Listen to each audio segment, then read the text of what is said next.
हाँ, तो नमस्कार मेरे प्यारे बच्चों, कैसे हो आप सभी लोग? उम्मीद करता हूँ कि बहुत अच्छे होंगे और सब लोग बिल्कुल स्वस्थ होंगे और आप सभी लोग बच्चों अपनी तैयारी बहुत अच्छे से कर रहे होंगे। जो भी हम लोग डेली पढ़ रहे हैं, उसको आप लोग रिवीजन कर रहे होंगे और जो भी हम होमवर्क आप लोगों को देते हैं, होमवर्क भी आप लोग अच्छे से बना रहे होंगे, ठीक है? एक बार सब लोग बता देंगे, क्या आप मुझे सुन पा रहे हो अच्छे से? कोई दिक्कत नहीं है? मेरे साथ जुड़ चुके हैं अमित कुमार जी, हसन राजा हैं, खबीर आलम हैं, कुंदन कुमार हैं, हिमांशु कुमार हैं, ठीक है? आप सभी का बच्चों दिशा ऑनलाइन क्लासेस पर बहुत-बहुत स्वागत है, ठीक है? सभी को good evening, good evening, good evening. जल्दी से आप लोग लाइव आ जाओ। मेरे बच्चे ध्यान दो, हम लोग क्या पढ़ रहे थे? हम लोग पढ़ रहे हैं हम लोग पढ़ रहे हैं रिफ्लेक्शन ऑफ लाइट यानी कि प्रकाश का परावर्तन। बच्चों, अगर कोई स्टूडेंट 10th क्लास में है और वो रिफ्लेक्शन ऑफ लाइट यानी प्रकाश के परावर्तन चैप्टर को अच्छे से नहीं पढ़ा है, तो समझो बच्चों कि उन्होंने फिजिक्स में कुछ भी नहीं पढ़ा है। क्योंकि जो फिजिक्स का सबसे इम्पॉर्टेंट, सबसे बच्चों इंटरेस्टिंग अगर कोई चैप्टर है, तो वो है प्रकाश का परावर्तन, जहां हम प्रकाश के नियमों को जानते हैं। किस प्रकार से प्रकाश की वजह से हमारा प्रतिबिंब बनता है, हम ये जानते हैं। हम ये जानते हैं कि हम लोग अपने दैनिक जीवन में क्यों कहीं पर अवतल दर्पण, कहीं पर समतल दर्पण और कहीं पर उत्तल दर्पण का प्रयोग करते हैं। बहुत ही ज़्यादा इंटरेस्टिंग ये चैप्टर है बच्चों और हम उम्मीद करते हैं कि आप सभी को भी ये चैप्टर बहुत पसंद आता होगा। बच्चों, आज हमारा डे नंबर 5 है, लेकिन क्लास से मैं जब निकलता हूँ, तो मेरा मन निकलने का नहीं करता है। मन नहीं करता है कि मैं आपकी क्लास को छोड़कर जाऊँ। और हम उम्मीद करते हैं कि आप लोगों को भी ऐसा ही लग रहा होगा कि सर क्लास छोड़ के मत जाइए। क्योंकि बहुत ही इंटरेस्टिंग हमारा ये चैप्टर है। बच्चों, जैसा कि आप जानते हैं, हम डीओसी हैं, हम लोग दिशा ऑनलाइन क्लासेस वाले हैं और जैसे ही क्लास स्टार्ट होता है, हम लोग क्लास को बच्चों शेयर करते हैं। तो मैं आप लोगों से फिर से रिक्वेस्ट करूंगा कि आप अपने सभी दोस्तों में, सभी भाइयों में, सबके पास इस क्लास को शेयर करें जितना जल्दी हो सके, क्योंकि आपको भी किसी ना किसी ने बच्चों शेयर ही किया होगा। और क्लास को लाइक कर दीजिए और प्लीज़ आप मुझे इंश्योर कीजिए कि अगर हम लोग डे नंबर 5 में हैं, तो क्या आप डे नंबर 4 तक देख चुके हैं? डे नंबर 4 तक आपकी क्लास हो चुकी है? प्लीज़ एक बार मुझे बताएँ कमेंट बॉक्स में कि यस सर, हम लोग डे नंबर 4 तक देख चुके हैं। प्लीज़ एक बार इंश्योर करेंगे सब लोग। अगर डे नंबर 5 में हम लोग हैं, डे नंबर 5 में अगर हम लोग हैं, तो पहले आप लोग ये मुझे बताइए कि डे नंबर 4 तक क्लासेस हो चुकी हैं? क्या आपने क्लासेस देखी हैं? क्योंकि बच्चों डे नंबर 5 में हम डे नंबर 4 के टॉपिक के जस्ट आगे से हम क्लास को शुरू करते हैं। तो हम लोग ये चाहते हैं कि अगर आप डे नंबर 4 तक देख कर आते हैं, तो डे नंबर 5 आपके लिए बहुत, बहुत, बहुत आसान हो जाता है। बच्चों, मेरा मेरा कर्तव्य बनता है कि डेली आपको इस चीज़ को बताना कि आपका लक्ष्य क्या है।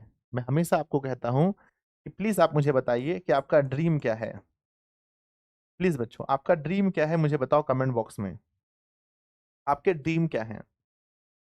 क्योंकि बिना लक्ष्य का जो मनुष्य होता है, वो पशु के समान होता है और जब तक हम लक्ष्य तय मतलब लक्ष्य एक नहीं अपना फिक्स करेंगे, तब तक हम उतनी ऊर्जा के साथ मेहनत नहीं करते हैं। तो बच्चों मुझे पूरा आप लोगों पर विश्वास है कि मिनिमम आपका लक्ष्य 450 प्लस का होगा, तभी आप बच्चों बहुत अच्छा कर पाएँगे। ठीक है? चलिए, ये आपका लक्ष्य होना चाहिए। बच्चों देखो मैं हमेशा कहता हूँ कि सिर्फ लाइव क्लास से नहीं होगा, लाइव के साथ-साथ बच्चों सेल्फ स्टडी बहुत ज़रूरी है। सेल्फ स्टडी बहुत ज़रूरी है और मैं हमेशा कहता हूँ कि अगर आप टॉपर बनेंगे, तो इसमें अगर आप टॉपर बनना चाहते हैं, तो इसमें बच्चों 40% टीचर है, 40% टीचर का योगदान है और मेरे प्यारे बच्चों 60% योगदान स्टूडेंट और उनके पेरेंट्स का होता है। स्टूडेंट्स और उनके पेरेंट्स का होता है। तो प्लीज़ आप लोग इस बात को समझिए और प्यारे बच्चों घर पे दिन-रात मेहनत कीजिए। सिर्फ लाइव क्लास करने से अगर कोई टॉपर बन सकता है, तो बिहार के लाखों बच्चों को मैं लाइव क्लास पढ़ाता हूँ, हर बच्चे टॉपर बन जाएँगे। चलिए बच्चों, अब हम क्लास को शुरू करते हैं। गणेश जी का आशीर्वाद लेते हैं। श्री गणेशाय नमः बच्चों, ठीक है ना? ताकि हमारा क्लास बहुत सुंदर जाए हमारा चलिए, आज का मोटिवेशन है, आपकी हार तब तक नहीं होती जब तक आप खुद न हार माने। ठीक है बच्चों, ये बिल्कुल सही कहा गया है कि किसी भी इंसान के जीवन में हार तब तक नहीं होती है जब तक वो इंसान खुद से हार नहीं मान लेता है।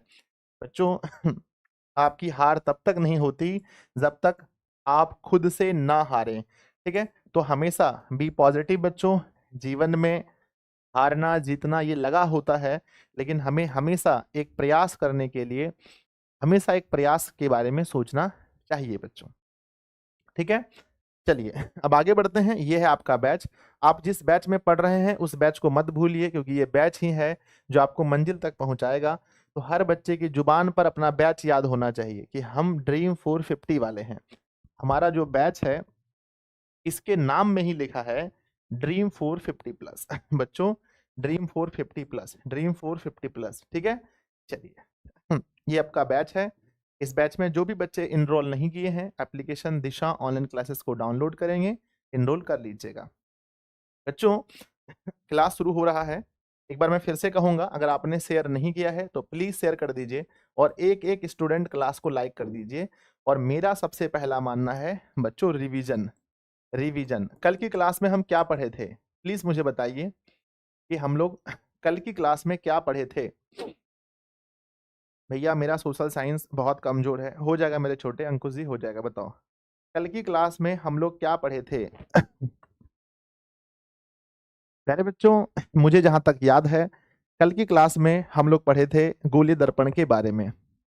कल हम लोग पढ़े थे गोलीय दर्पण के बारे में, और मैंने आपको बहुत अच्छे तरीके से समझाया होगा कि बच्चों गोलीय दर्पण जो है वो प्लेन नहीं होता है, वो चम्मच की तरह या तो धंसा होता है या तो उभड़ा होता है। अर्थात गोलीय दर्पण उस दर्पण को कहते हैं जिसकी परावर्तक सतह गोलीय हो। जिसकी परावर्तक सतह गोलीय हो हम उसे गोलीय दर्पण कहते हैं। फिर मैंने आपको समझाया होगा कि गोलीय दर्पण कितने प्रकार के होते हैं बच्चों, बताओ। फिर मैंने आपको बताया होगा कि गोलीय दर्पण दो प्रकार के होते हैं। पहला होता है अवतल, जिसको हम लोग कॉनकेव कहते हैं, और दूसरा होता है उत्तल। दूसरा होता है उत्तल, जिसको बच्चों कॉन्वेक्स कहते हैं। कॉन्वेक्स कहते हैं। तो एक होता है अवतल और दूसरा होता है उत्तल। बच्चों अवतल के बारे में मैंने बताया था कि वह गोलीय दर्पण या ऐसा गोलीय दर्पण जो भीतर की ओर धंसा हो। तो बच्चों आप बताइए कि मैंने पढ़ाया था ना, अवतल दर्पण भीतर की ओर क्या होता है? धंसा होता है। धंसा होता है। और उत्तल दर्पण जो होता है वो बाहर की ओर उभरा होता है। ठीक है ना? तो एक तरफ हमने देखा कि ये धंसा होता है और हमने उधर देखा कि वो उभरा होता है। मैंने आपको ये भी पढ़ाया होगा कि जो अवतल दर्पण होता है वो वो किरणों के साथ कैसा व्यवहार करता है। अवतल दर्पण बच्चों किरणों के साथ कैसा व्यवहार करता है? तो आप कहेंगे गुरुदेव हमने कल सीखा था कि जो अवतल दर्पण होता है, जो अवतल दर्पण होता है वो किरणों के साथ कैसा व्यवहार करता है? वो किरणों को आकर के वो किरणों को आकर के मुख्य फोकस पर एकत्रित करता है। यानी यह किरणों को अभिसारित करता है। कल की क्लास में हमने सीखा था यह किरणों को अभिसारित करता है और यह किरणों को अपसारित करता है। अपसारित करता है। कल हमने सीखा था कि जो अवतल दर्पण होता है इसका फोकस कैसा होता है बच्चों, बताओ। अवतल दर्पण जो है इसका फोकस कैसा होता है? गुरुजी कल की क्लास में हमने देखा था कि अवतल दर्पण का जो फोकस है वो वास्तव में वास्तविक फोकस होता है। इसका फोकस वास्तविक होता है, जबकि हम इसकी फोकस की कल्पना करते हैं तो इसका फोकस काल्पनिक होता है। इसका वास्तविक और इसका फोकस काल्पनिक होता है। ये हम लोगों ने कल की क्लास में बच्चों सीखा था। एक बार कमेंट बॉक्स में यस लिखकर भेजेंगे अगर आपको ये लगता है कि गुरुजी कल की क्लास में हम लोगों ने यहाँ तक ये सब कुछ सीखा था, तो प्लीज एक बार यस करके भेजेंगे। इंश्योर गुरुजी कल की क्लास में हम लोगों ने यहाँ तक देखा था कि जो गोलीय दर्पण होता है इसकी जो फोकस होती है वास्तव में बच्चों किरणों के मिलने से होती है, इसलिए हम कहते हैं इसका फोकस वास्तविक होता है। जबकि इसका फोकस हम कल्पना करते हैं, इसलिए हम इसे काल्पनिक कहते हैं। बच्चों कुछ कुछ चीजों में मुझे चेंज लाना है। एक दो टर्म्स ऐसे हैं जिस पर मुझे बदलाव लाना है, तो उसके लिए भी आप लोग तैयार रहिएगा। इसके आगे कल हम आपको बताए थे बच्चों कि हम जब भी आपको टर्म समझाएंगे तो समझाने में हम अवतल और उत्तल दोनों में से अवतल का प्रयोग करेंगे, ऐसा क्यों? कोई बता सकते हैं? सर कल आप बताए थे कि आप अवतल का प्रयोग करेंगे क्योंकि अवतल का फोकस वास्तविक होता है। तो बच्चों कल हमने आपको कुछ कुछ सिखाया होगा, इस तरह से हमने एक अवतल दर्पण लिया होगा और लेने के बाद बच्चों मैं कुछ टर्म्स आपको सिखाया होगा, ठीक है ना? उस टर्म को प्लीज आप याद रखे होंगे। मैंने आपको कुछ कुछ बताया था और हमने कल्पना किया था कि ये कुछ इस प्रकार से एक खोखला गोला है, ये कुछ इस प्रकार से एक खोखला गोला है और इसी का एक भाग है। बच्चों कल की क्लास में हमने आपको सिखाया होगा कि ये जो आप देख रहे हैं, ये जो आप मोटा ऐसा देख रहे हैं, इसे हम लोग कहते हैं दर्पण का परावर्तक सतह। क्या कहते हैं जल्दी बताओ, इसे क्या कहते हैं? कल की क्लास में मैंने आपको सिखाया होगा बच्चों, तो कल आप लोग कहेंगे सर इसे कहते हैं, इसे कहते हैं दर्पण का परावर्तक सतह। इसे कहते हैं दर्पण का परावर्तक सतह बच्चों, इसे कहते हैं दर्पण का परावर्तक सतह। कल मैंने बताया होगा कि बच्चों जो हमारा परावर्तक सतह है, जो हमारा परावर्तक सतह है, उसके मध्य बिंदु को हम क्या कहते हैं? परावर्तक सतह के मध्य बिंदु को क्या कहते हैं? प्लीज एक बार कमेंट बॉक्स में सब लोग लिखेंगे। जो हमारा परावर्तक सतह है उसके मध्य बिंदु को हम क्या कहते हैं? तो सभी बच्चे एक साथ कमेंट बॉक्स में लिख रहे हैं कि सर जो परावर्तक सतह है उसके मध्य बिंदु को हम ध्रुव कहते हैं। इसके मध्य बिंदु को हम लोग क्या कहते हैं? ध्रुव कहते हैं, जिसको अंग्रेजी में पोल कहते हैं और हम इसको पी से दर्शाते हैं। पी बच्चों, हमने आपको बोला, हमने आपको कहा कि बच्चों, हमने आपको कहा ये जो परावर्तक सतह, ये जो परावर्तक सतह आप देख रहे हैं या जो दर्पण देख रहे हैं, जिस खोखले गोले का भाग है दर्पण, जिस खोखले गोले का भाग है दर्पण, जिस खोखले गोले का भाग है उसके केंद्र को क्या कहते हैं? दर्पण जिस खोखले गोले का भाग है उसके केंद्र को क्या कहते हैं? तो बच्चों इसके केंद्र को कहते हैं वक्रता केंद्र। वक्रता केंद्र, इसके केंद्र को ही कहते हैं वक्रता केंद्र। बच्चों कल की क्लास में हम लोग सीखे थे कि दर्पण जिस खोखले गोले का भाग है दर्पण, और हाँ सॉरी, इसको हम लोग सी से दर्शाते हैं, सी से, ठीक है? इसको हम लोग कैसे? सी से दर्शाते हैं। कल हम लोग ये भी देखे थे कि दर्पण जिस खोखले गोले का भाग है उसकी त्रिज्या को क्या कहते हैं? दर्पण जिस खोखले गोले का भाग है उसकी त्रिज्या को, मान लो त्रिज्या यहाँ भी हो सकती है, त्रिज्या यहाँ भी हो सकती है, त्रिज्या यहाँ भी हो सकती है। तो दर्पण जिस खोखले गोले का भाग है उसकी त्रिज्या को क्या कहते हैं? तो बच्चों उसकी त्रिज्या को, उसकी त्रिज्या को, उसकी त्रिज्या को हम कहते हैं वक्रता त्रिज्या। वक्रता त्रिज्या हम लोग कहते हैं, वक्रता त्रिज्या। बच्चों अगर हम नॉर्मल बात करते हैं वक्रता त्रिज्या,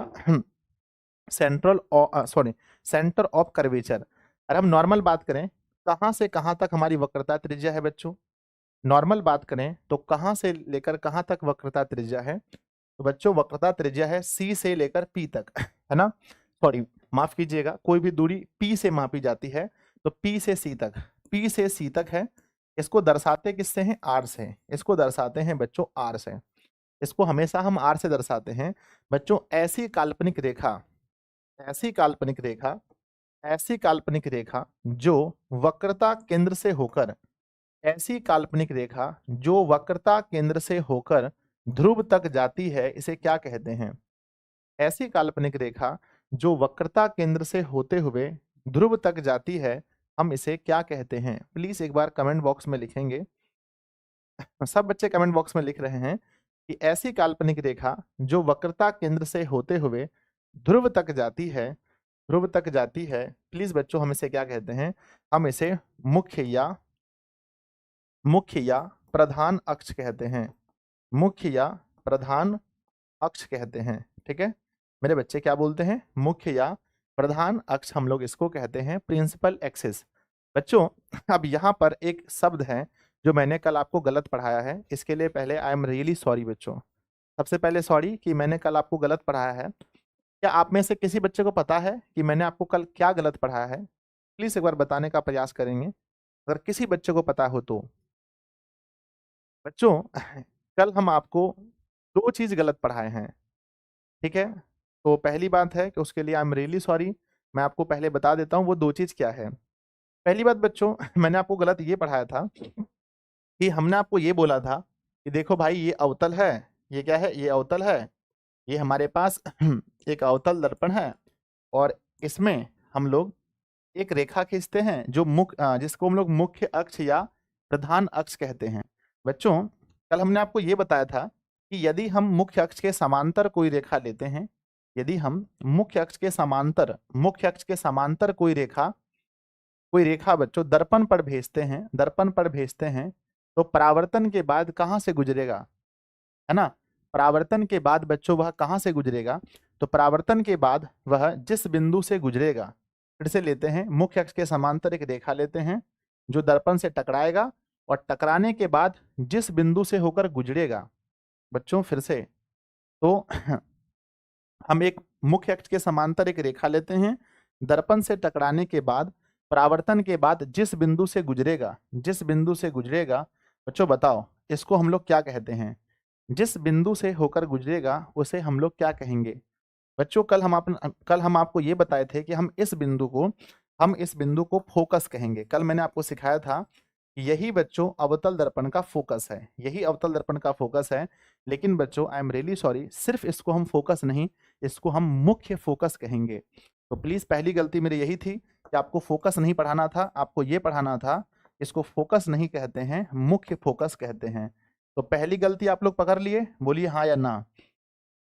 यस, तो पहली गलती यही थी बच्चों कि इसको हम लोग सिर्फ फोकस नहीं कहेंगे, हम लोग कहेंगे मुख्य फोकस। क्या कहेंगे, अवतल दर्पण के मुख्य अक्ष के समांतर यदि हम रेखा को या किरण को, माफ कीजिएगा किरण को आपतित करते हैं तो दर्पण से टकराने के बाद, है ना, दर्पण से परावर्तन के बाद बोलो या टकराने के बाद, परावर्तन के बाद जिस बिंदु से होकर गुजरेगी या जिस बिंदु पर प्रतिच्छेद होगी, देखो यहाँ पर गुजर भी रही है, प्रतिच्छेद हो रही है, जिस बिंदु पर प्रतिच्छेद हो रही है उसे हम लोग सिर्फ फोकस नहीं, हम उसे मुख्य फोकस कहेंगे। तो बच्चों क्या आप लोग इस गलती को सही कर लेंगे, एक बार यस लिखकर भेजो। आ जाओ, दूसरी गलती हम आपको क्या पढ़ाए हैं बच्चों। दूसरी गलती कल की क्लास में हमने आपको ये पढ़ाया, हमने बोला कि जो परावर्तक सतह जिस खोखले गोले का, सही बोलना झूठ मत बोलना, जो पढ़ाए हैं वही बोलना। कल मैंने पढ़ाया था आपको कि जो हमारा परावर्तक सतह जिस खोखले गोले का भाग है, उसी के व्यास को द्वारक कहते हैं। क्या हम ऐसा पढ़ाए थे कल, क्या हम ऐसा पढ़ाए थे बच्चों, सिर्फ यस और नो बोलना, द्वारक कहते हैं। कल हमने आपको पढ़ाया था बच्चों कि परावर्तक सतह जिस खोखले गोले का भाग होता है उसके व्यास को द्वारक कहते हैं, जबकि ये 100% गलत है बच्चों, ये 100% गलत है, इसके लिए आई एम रियली सॉरी, इसको द्वारक नहीं कहते हैं बच्चों। ठीक है, तो आपके मन में सवाल होगा गुरुजी द्वारक कहते किसे हैं। ठीक है, तो द्वारक के बारे में लिखा गया है, द्वारक के बारे में यह है बच्चों कि ध्यान दीजिए, जो परावर्तक सतह होता है, ध्यान से, जो परावर्तक सतह है बच्चों, जो हमारी परावर्तक सतह है, ये मान लो इसको हम m कहते हैं और इसको n कहते हैं, मान लेते हैं। जो हमारी परावर्तक सतह है इसकी वृत्ताकार सीमा, परावर्तक सतह है, तो देखो ध्यान से, परावर्तक सतह बच्चों देखो गोलीय दर्पण की परावर्तक सतह कैसी होती है, मैं आपसे एक सवाल पूछूंगा कि गोलीय दर्पण की परावर्तक सतह कैसी होती है, तो सभी बच्चे कहेंगे वृत्ताकार होती है, सभी बच्चे कहेंगे क्योंकि वृत्ताकार होती है। गोलीय दर्पण की परावर्तक सतह वृत्ताकार होती है, तो बच्चों ये जो गोलीय दर्पण की परावर्तक सतह वृत्ताकार होती है, इसी के व्यास को द्वारक कहते हैं। ठीक है, इसी के व्यास को बच्चों, सॉरी बोर्ड काम नहीं कर रहा है ना, इसी के व्यास को हम लोग क्या कहते हैं, द्वारक कहते हैं।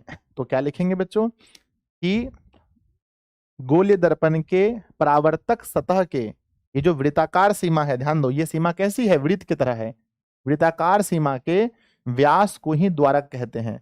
तो बच्चों अगर हम पूछें इसमें कि द्वारक समझ में नहीं आया, हाँ ठीक है हम सही कर लेते हैं, तो मेरे बच्चे बताओ, अच्छा सतह गलत है, सतह, तो मेरे बच्चे प्लीज बताओ कि इसमें द्वारक जो है वो कहां से कहां तक है। द्वारक की अगर हम दूरी आपसे पूछें तो बताओ कहाँ से कहाँ है, तो सर द्वारक की जो दूरी है वो m से लेकर के n तक है। तो द्वारक कौन सी है, तो द्वारक की दूरी लिखेंगे, द्वारक की दूरी है m से n तक, तो m n जो है यही बच्चों हमारा द्वारक है। मैं लिख देता हूं, टेंशन मत लीजिए मैं लिख देता हूं, आपको समझा देता हूं। बच्चों अगर आपको पूछे द्वारक के बारे में, पहली बात द्वारक को अंग्रेजी में क्या बोलते हैं बच्चों, है ना, पहली बात द्वारक को अंग्रेजी में अपेरचर है ना, अपेरचर कहा जाता है ना, APERTURE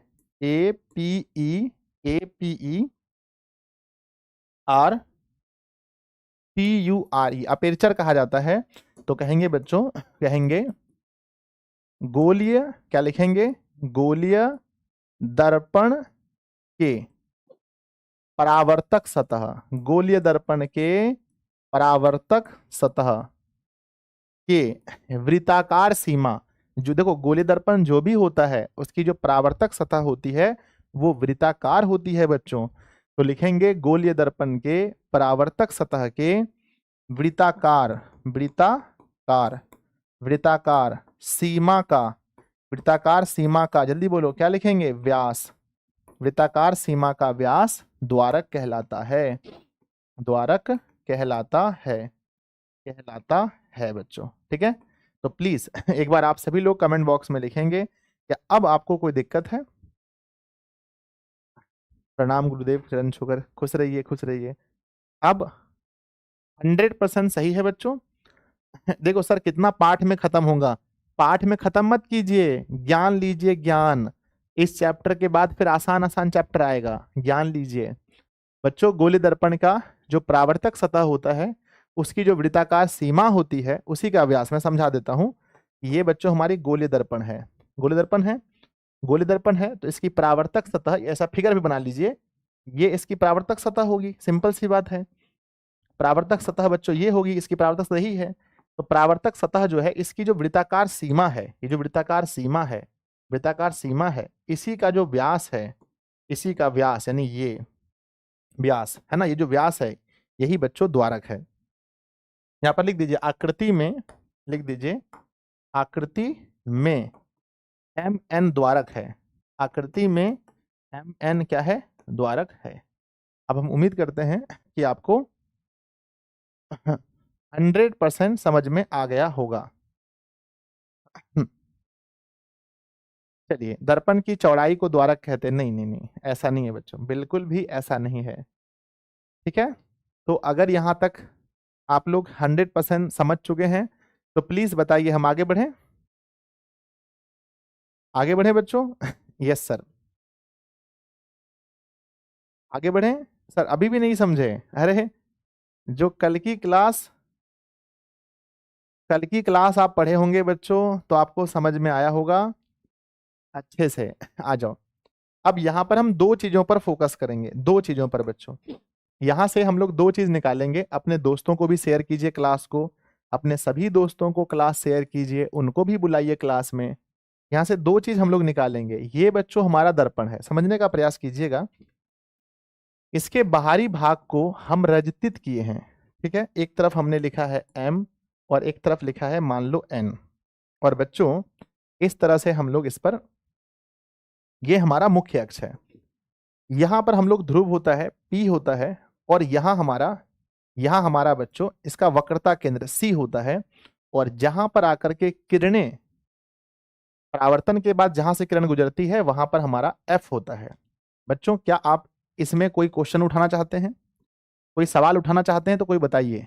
ठीक है, और ये बहुत दूर चलने के बाद बच्चों इसको अनंत कहते हैं, ये हमारा अनंत होता है। यहां तक कोई डाउट किसी को कोई क्वेश्चन मन में, नहीं सर, चलिए बच्चों यहां से दो टर्म हम लोग जल्दी जल्दी समझने का प्रयास करेंगे। पहली बात है कि बच्चों ये जो P लिखा है इसे हम लोग ध्रुव कहते हैं, और ये जो F लिखा है इसको बच्चों हम लोग मुख्य फोकस कहते हैं। सिर्फ फोकस कहना बेईमानी होगा, मुख्य फोकस कहते हैं, और इसको हम लोग वक्रता केंद्र कहते हैं, इसको वक्रता केंद्र कहते हैं। बच्चों हम दो चीज यहां पर डिफाइन करने वाले हैं, पहला हमारी वक्रता त्रिज्या, पहले हमारी वक्रता त्रिज्या यहाँ पर हम डिफाइन करने वाले हैं, जिसको आर से, वक्रता त्रिज्या मतलब क्या बोलते हैं इसको, हाँ, radius of curvature, radius of, है ना, कर्वेचर।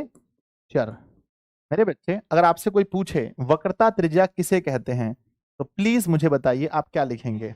आपसे सवाल पूछा गया है कि वक्रता त्रिज्या किसे कहते हैं, तो आप सिंपली से कहेंगे बच्चों, एक तो ये भी कह सकते हैं, एक तो परिभाषा आपके पास ये भी है कि जो गोलीय दर्पण की परावर्तक सतह जिस खोखले गोले का भाग है, जिस खोखले गोले का भाग है उसी की त्रिज्या को वक्रता त्रिज्या कहते हैं। आप ऐसा भी कह सकते हैं, या फिर ये कहेंगे या फिर हम दूसरी भाषा में ये कहेंगे कि ध्रुव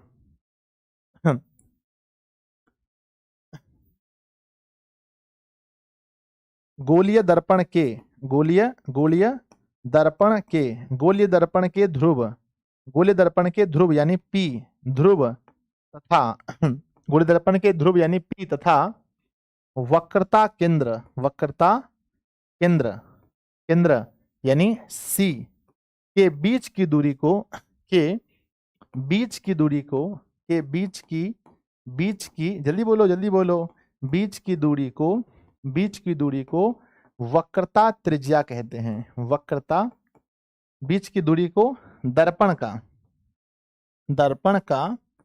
वक्रता त्रिज्या कहते हैं, वक्रता त्रिज्या कहते हैं। बच्चों एक बात बताओ कि इसको हम लोग किसके द्वारा सूचित करते हैं, आप जल्दी से बताइए, वक्रता त्रिज्या को किसके द्वारा सूचित किया जाता है। तो लिखेंगे बच्चों, इसे बड़ी आर से सूचित किया जाता है, बड़ी आर से सूचित किया जाता है। बोलिए, क्या आपको 100% समझ में आ गया बच्चों? एक बार जल्दी से कमेंट बॉक्स में लिखे फटाफट स्पीड में कि गुरुजी हमें समझ में आ गया।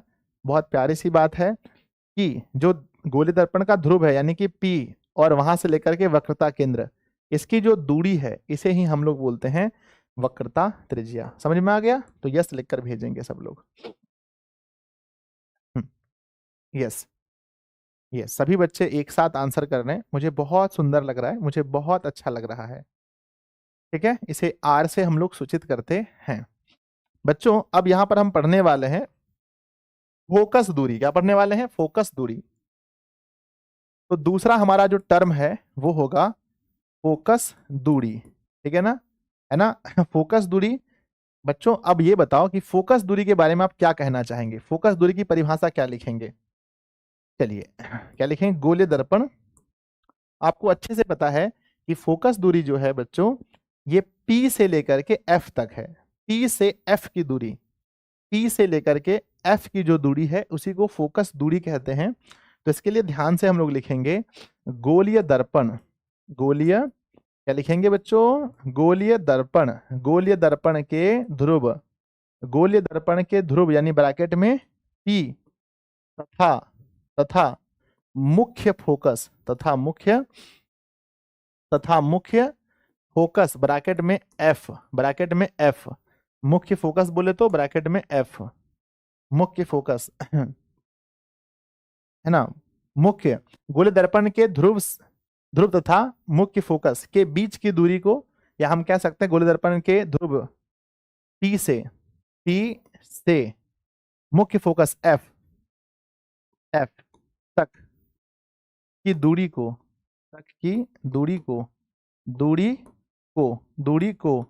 फोकस दूरी कहते हैं, फोकस दूरी कहते हैं। मेरे बच्चे जल्दी बताओ कि इसको हम लोग किससे दर्शाएंगे, फोकस दूरी को किससे सूचित किया जाता है? फोकस दूरी को किसके द्वारा सूचित किया जाता है? प्लीज एक बार कमेंट बॉक्स में लिखिए, है ना। तो लिखेंगे बच्चों, इसे लिखेंगे इसे F से, है ना, इसे छोटी f है ना, F से सूचित किया जाता है, छोटी f से सूचित किया जाता है, सूचित किया जाता है बच्चों। ठीक है, तो आपने देखा कि इसको हम लोग छोटी f से सूचित करते हैं। बच्चों ये सारा क्वेश्चन बोर्ड एग्जाम में पूछा गया है कि गोलीय दर्पण की वक्रता त्रिज्या किसे कहते हैं। तो दो तरीका है, ऐसा भी कह सकते हैं कि गोलीय दर्पण के परावर्तक पृष्ठ है ना, गोलीय दर्पण का परावर्तक पृष्ठ जिस खोखले गोले का भाग है उसी की त्रिज्या को वक्रता त्रिज्या कहते हैं। या दूसरी भाषा में कह सकते हैं कि गोलीय दर्पण के ध्रुव P तथा वक्रता केंद्र C के बीच की दूरी को दर्पण का वक्रता त्रिज्या कहते हैं। इसे R से सूचित करते हैं। ये भी अपना हो गया। बच्चों आपको लगता है कि ये दोनों में क्या संबंध है? क्या इन दोनों में कोई संबंध है? प्लीज मुझे बताइए कि सर इन दोनों में कोई संबंध है। अगर आप अपना सेल्फ स्टडी किए होंगे तो आपको पता होगा दोनों में क्या संबंध है। सवाल पूछा गया है एग्जाम में, बोर्ड एग्जाम में, है ना। सवाल पूछा गया है कि गोलीय दर्पण के वक्रता केंद्र, गोलीय दर्पण के वक्रता केंद्र यानी कि बड़ी आर तथा फोकस, माफ कीजिएगा, गोलीय दर्पण की वक्रता त्रिज्या, गोलीय दर्पण की वक्रता त्रिज्या, गोलीय दर्पण की वक्रता त्रिज्या यानी कि बड़ी आर तथा फोकस दूरी यानी कि छोटी एफ में क्या संबंध है, में क्या संबंध है बच्चों। ठीक है, लगभग सभी बच्चों को मालूम है कि दोनों के बीच में क्या संबंध है। सब लोग लिख रहे हैं, बहुत बढ़िया बहुत बढ़िया। मेरे बच्चे सर डीपीपी नहीं देते हैं। अच्छा डीपीपी एक साथ दे देंगे। चलो तो बच्चों दोनों में क्या संबंध है, तो उत्तर हम लोग लिखेंगे। आप देख करके भी समझ सकते हैं। आप यहां देख के समझ लीजिए बच्चों कि ये जो हमारा फोकस है इसमें छोटा कौन है, बोलो, छोटा एफ है या आर है? छोटा एफ है या आर है? सभी बच्चों का आंसर आ रहा है कि सर छोटा एफ है और आर तो बहुत बड़ा है, यानी आर टोटल यहां तक के डिस्टेंस को हम आर कहते हैं। और एफ जो होता है वो सिर्फ यहां तक का डिस्टेंस है। तो एफ छोटा है और आर हमारा बड़ा है। तो बच्चों लिखेंगे गोलीय दर्पण में फोकस दूरी, गोलीय दर्पण में फोकस दूरी यानी कि एफ, फोकस दूरी यानी कि एफ गोलीय दर्पण की कर देते हैं, गोलीय दर्पण की फोकस दूरी यानी कि एफ, उसकी वक्रता त्रिज्या यानी ब्रैकेट में बड़ी आर की आधी होती है। बड़ी आर की क्या होती है? हाफ, आधी होती है बच्चों। ठीक है, यानी आप समझ लीजिए कि एफ जो होता है, समझिएगा, गोलीय दर्पण की फोकस दूरी बोले तो एफ, उसकी वक्रता त्रिज्या बोले तो आर की आधी होती है। यानी हम लोग कह सकते हैं कि फोकस दूरी जो होता है, फोकस दूरी जो होता है वो वक्रता त्रिज्या का, यानी वक्रता त्रिज्या, फोकस दूरी बोले तो छोटी एफ, वक्रता त्रिज्या बोले तो बड़ी आर, वक्रता त्रिज्या बोले तो बड़ी आर का क्या होता है? आधा होता है। इसीलिए हम शॉर्टकट में बोल सकते हैं छोटी एफ बराबर बड़ी आर बटे 2। तो कितने ऐसे प्यारे प्यारे बच्चे हैं जो इस बात को समझ गए। एक बार यस लिखकर कमेंट बॉक्स में भेजेंगे, गुरुदेव हम 100% समझ गए।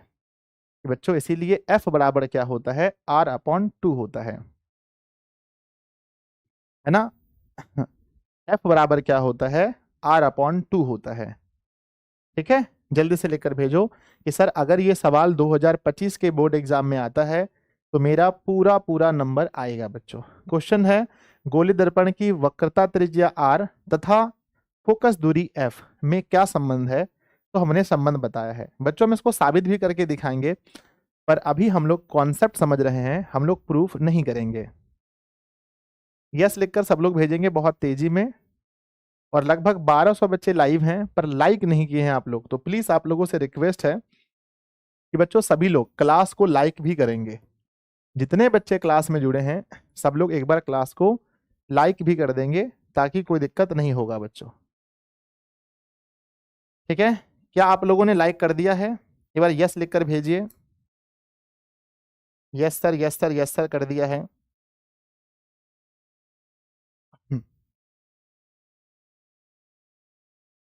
आ जाओ। ठीक है बच्चों, दोनों के बीच में कुछ नॉमेरिकल क्वेश्चंस आते हैं, कुछ नॉमेरिकल क्वेश्चंस आते हैं। मैं आपको एक सवाल लिख कर देता हूं, मैं आपको एक सवाल लिख कर देता हूं, प्लीज आप बनाना। यदि यदि किसी यदि किसी गोलीय दर्पण की यदि किसी गोलीय दर्पण की यदि किसी गोलीय दर्पण की वक्रता त्रिज्या 20 सेंटीमीटर है, 20 सेंटीमीटर है, तो इसकी फोकस दूरी कितनी होगी? तो इसकी फोकस दूरी कितनी होगी? तो इसकी फोकस दूरी कितनी होगी? इसकी फोकस दूरी कितनी होगी? तो मुझे अपने बच्चों पर पूरा भरोसा है कि वो सभी लोग बहुत जल्दी जल्दी आंसर देंगे। कि बच्चों कि यदि किसी गोलीय दर्पण की वक्रता त्रिज्या 20 सेंटीमीटर है, वक्रता त्रिज्या 20 सेंटीमीटर है, इसकी फोकस दूरी कितनी होगी? तो हम लोग फॉर्मूले का यूज करेंगे। तो बच्चों आपको पता है कि हमें वक्रता त्रिज्या बोले तो आर बराबर 20 सेंटीमीटर है, हमें छोटी एफ चाहिए, फॉर्मूला होता है r/2। तो बच्चों 20 सेंटीमीटर अपॉन 2 से भाग करेंगे तो 10 सेंटीमीटर हमारा आंसर होगा। ठीक है, सभी बच्चों का आंसर 10 सेंटीमीटर आ रहा है। चलिए इसका दूसरा हम एक सवाल और लगाते हैं। दूसरा सवाल, मान लीजिए बच्चों सवाल नंबर दूसरा लिखा है, इसमें फोकस दूरी ही आपको दिया गया है 20, है ना। इसमें बच्चों क्या दिया है? फोकस दूरी का जो मान है, फोकस दूरी दिया गया है अगर 20 सेंटीमीटर, एक गोलीय दर्पण की फोकस दूरी 20 है, तो आप बताइए इसकी वक्रता त्रिज्या कितनी होगी? इसकी वक्रता त्रिज्या यानी आर का मान क्या होगा? अब आप लोग पूरा जान झोंक देंगे, पूरी स्पीड में आंसर देने का प्रयास करेंगे। बच्चों दोस्तों में क्लास को शेयर जरूर कीजिए ताकि सभी दोस्त मिलकर के क्लास को देखें। कहते हैं अगर आपकी फोकस दूरी ही यानी अगर आपकी एफ ही बच्चों एफ ही जो है वो 20 सेंटीमीटर आ रहा है, तो बताइए इसमें आर का मान क्या होगा? तो हमने फॉर्मूला क्या पढ़ा है? फॉर्मूला बच्चों छोटी एफ बराबर होता है r/2। तो एफ का मान है बच्चों 20 सेंटीमीटर, तो 20 लिखेंगे, 20 सेंटीमीटर लिखेंगे बराबर r/2, नीचे कुछ नहीं है तो 1 है। अब बच्चों 2 गुना करेंगे 20 तो 40 हो जाएगा, 1 गुना r तो r, तो r बराबर सिंपल सा बात है कि 40 सेंटीमीटर होगा। तो मुझे लगता है कि आप इस कॉन्सेप्ट के ऑब्जेक्टिव को बना लेंगे, तो प्लीज मुझे एक बार इंश्योर करेंगे कि हाँ भैया बना देंगे। सब लोग एक साथ दिल बनाकर भेजेंगे कि भैया बन जाएगा आराम से। ठीक है, तो ये दोनों के बीच में रिलेशन है, आप आराम से बनाएंगे, मुझे पूरा भरोसा है। चलिए अब हम लोग चलते हैं इसके आगे बच्चों हम लोग प्रतिबिंब के बारे में सीखने का प्रयास करेंगे। उसके पहले एक टॉपिक है जिसका नाम है किरण आरेख। क्या नाम है टॉपिक का बताओ बच्चों? लिखेंगे किरण आरेख। तो लिखिए सब लोग अपने कॉपी में लिखिए बच्चों, टॉपिक का नाम क्या है? किरण आरेख। किरण आरेख इस टॉपिक का नाम है। जो बच्चा नहीं समझेगा, समझियो बच्चों की बहुत ज्यादा मतलब कि दिमाग नहीं लगाने वाला स्टूडेंट है, ये बहुत आसान है। किरण आरेख को हम लोग समझेंगे बच्चों। हमें 2 दर्पण में समझना है। सबसे पहले हम अवतल दर्पण में समझने का प्रयास करेंगे। ठीक है, चलिए मैं आपको फैक्ट बताता हूं। सबसे पहले बच्चों मेरे पास एक अवतल दर्पण है, समझने का प्रयास कीजिएगा बाबू सब लोग, क्योंकि बहुत मेहनत से हम लोग आपको पढ़ा रहे हैं। आपके मम्मी पापा भी बहुत उम्मीद ला के रखे हैं आपसे। तो ये बच्चों हमारे पास m है और n है, या m और m डैश भी कह सकते हैं। और प्यारे बच्चों ये हमारा मुख्य अक्ष है। आप सबको पता है कि यहाँ हमारा P होता है, यहाँ हमारा F होता है और यहाँ हमारा C होता है। क्या होता है बच्चों? C होता है, यहाँ पर हमारा C होता है। ठीक है, अब क्या आप अनंत समझते हैं? बताइए, अनंत समझते हैं? कितने बच्चे हैं जो अनंत समझते हैं? बच्चों अनंत का मतलब होता है बहुत दूर, जैसे सूर्य। अगर हम बात करते हैं सूर्य के बारे में, तो सूर्य और हमारी दूरी क्या है? अनंत है, यानी बहुत दूर है। यानी जब बच्चों कोई वस्तु गोलीय दर्पण से बहुत दूर होती है तो हम उसको अनंत मान लेते हैं। बच्चों पहले आप किरण आरेख को समझिए। आपको 4 तरह के किरण को समझना पड़ेगा। पहला मैं समझाने का प्रयास कर रहा हूं, प्लीज समझिएगा। बच्चों ये दर्पण है और दर्पण पर हम एक किरण अनंत से लेकर आ रहे हैं। अनंत से लेकर के अनंत से कोई किरण आया जो मुख्य अक्ष के समांतर है। मुख्य अक्ष के समांतर अगर कोई किरण आएगा बच्चों तो ये कहां से होकर गुजरेगा, प्लीज बताओ। मुख्य अक्ष के समांतर यदि कोई किरण आता है तो दर्पण से टकराने के बाद वह कहां से होकर वापस होगा, कहां से होकर वापस होगा, प्लीज बताइए। सर पहली बात, फर्स्ट हम लोगों को ये नियम याद रखना था कि अगर कोई किरण अनंत से आता है, अनंत से कोई किरण आता है तो दर्पण से टकराने के बाद जो यहां से परावर्तन होगा तो वो एफ से होकर गुजरेगा, एफ से। तो बच्चों याद रखना है पहला रूल कि अनंत से आएगा तो एफ से गुजरेगा। लिखो नंबर रूल पहला, है ना। मुख्य अक्ष के समांतर आएगा, माफ कीजिएगा, मुख्य अक्ष के समांतर, मुख्य अक्ष के समांतर समांतर आएगा तो परावर्तन के बाद, तो परावर्तन के बाद, परावर्तन के बाद, परावर्तन के बाद एफ से होकर गुजरेगा, एफ से होकर गुजरेगा, गुजरेगा। इसी कॉन्सेप्ट का उपयोग करके हम लोग आगे पिक्चर बनाना सीखेंगे, आगे हम लोग प्रतिबिंब बनाना सीखेंगे। तो प्यारे बच्चों क्या आप इसको समझ चुके हैं? तो प्लीज एक बार यस लिख करके सब लोग भेजेंगे गुरुदेव। ये चीज हम लोग पूरे फिजिक्स में 10th क्लास में और 12th क्लास में भी फिजिक्स में पढ़ना है। हमें 10th और 12th दोनों में याद रहेगा कि जब कोई किरण जब कोई किरण अवतल दर्पण, है ना, जब कोई किरण अवतल दर्पण के अवतल दर्पण के मुख्य अक्ष के समांतर आपतित होगी, मुख्य अक्ष के समांतर आपतित होगी तो परावर्तन के बाद वह एफ से होकर गुजरेगी। हम इस बात को याद रखेंगे गुरुजी। नंबर दूसरा, जस्ट इसका उल्टा, जस्ट इसका उल्टा नंबर दूसरा। बच्चों इसके इस भाग को रचित किए हैं, उसके बाद हमने यहाँ पर एक मुख्य अक्ष डाला है। यहाँ हमारा ध्रुव है और यहाँ हमारा फोकस है ना। यहाँ क्या है हमारा, यहाँ हमारा फोकस है, यहाँ हमारा सी है, यानी कि बच्चों आप कह सकते हैं वक्रता केंद्र है। अब दूसरे में अगर कोई किरण फोकस की दिशा में आपतित होती है, यदि कोई किरण फोकस की दिशा में आपतित होती है और दर्पण से टकराती है तो बताओ बच्चों वापस किस दिशा में होगी, वापस किस दिशा में होगी बताओ। ये फोकस की दिशा में आपतित होकर, फोकस से होते हुए या फोकस की दिशा में आपतित होकर ये दर्पण पर पड़ रही है तो अब ये परावर्तन के बाद कहां से होकर गुजरेगी, परावर्तन के बाद कहां से होकर गुजरेगी।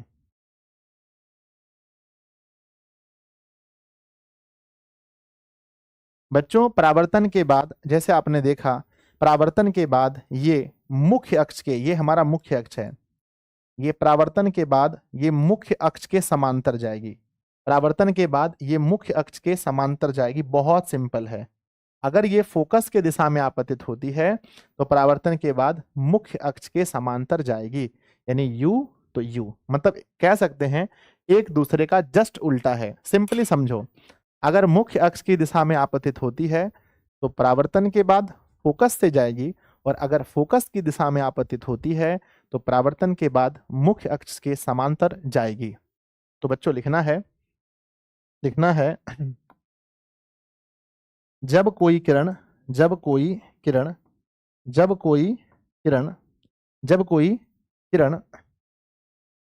फोकस की दिशा में, जब कोई किरण फोकस की दिशा में आपतित होती है, फोकस की दिशा में आपतित होती है, आपतित होती है, फोकस की दिशा में आपतित होती है होती है तो दर्पण से परावर्तन के बाद, दर्पण से परावर्तन के बाद, दर्पण से परावर्तन के बाद, दर्पण से परावर्तन के बाद मुख्य अक्ष के समांतर जाती है, के बाद मुख्य अक्ष के अक्ष के, जल्दी बताओ, मुख्य अक्ष के समांतर जाती है, समांतर जाती है। प्यारे बच्चों, कितने ऐसे विद्यार्थी हैं जिसको ये दोनों नियम याद हो गया? एक बार हाथ खड़ा करेंगे सब लोग, एक बार सब लोग हाथ खड़ा करेंगे कि गुरुदेव हमें ये दोनों रूल याद हो गया। आपने पढ़ाया मुख्य अक्ष के समांतर जाएगी तो परावर्तन के बाद फोकस से गुजरेगी, और दूसरा आपने सिखाया अगर फोकस की दिशा में आपतित होती है तो परावर्तन के बाद मुख्य अक्ष के समांतर जाएगी। प्लीज एक बार दिल बनाकर भेजेंगे जिस बच्चे को लग रहा है कि सर मैं इस कॉन्सेप्ट को समझ चुका हूं, मैं इस कॉन्सेप्ट को समझ चुकी हूं। जल्दी, मुझे अपने सभी बच्चों पर बहुत भरोसा है कि आप लोग बहुत अच्छे से पढ़ते हैं, आप लोग का दिमाग बहुत तेज चलता है ना? चलिए बनाकर भेजेंगे सब लोग। यस यस यस, चलो बहुत बढ़िया, बहुत सुंदर, बहुत सुंदर। चलो अब हम लोगों ने अभी तक 2 पढ़े हैं और पढ़ने हैं 4, 2 पढ़े हैं, पढ़ने हैं 4, 2 और पढ़िए बच्चों। फिर से हम लोग एक दर्पण लेते हैं, फिर से हम लोग एक अवतल दर्पण लेते हैं, और लेने के बाद बच्चों इसके एक भाग को पेंट करते हैं, तभी तो दर्पण बनेगा। रजतित करते हैं, और बच्चों दूसरी बात है, ये हमारा M है और ये M डैश बोलो या N बोलो, कोई फर्क नहीं पड़ता। अब मेरे बच्चे हमने यहाँ पर मुख्य अक्ष ले लिया है, मुख्य अक्ष ले लिया है। अब यहाँ से हमारा, यहाँ हमारा ध्रुव होगा, यहाँ हमारा F होगा, छोटी f, और यहाँ हमारा C होगा वक्रता केंद्र। अब मेरे बच्चे अगर कोई किरण, समझने का प्रयास कीजिएगा बहुत ध्यान से, अगर कोई किरण बच्चों C की दिशा में यानी वक्रता केंद्र की दिशा में आपतित होती है, यदि कोई किरण वक्रता केंद्र की दिशा में आपतित होती है इस तरह से बच्चों, या इस तरह से, यदि कोई किरण वक्रता केंद्र की दिशा में आपतित होती है तो बच्चों क्या होगा?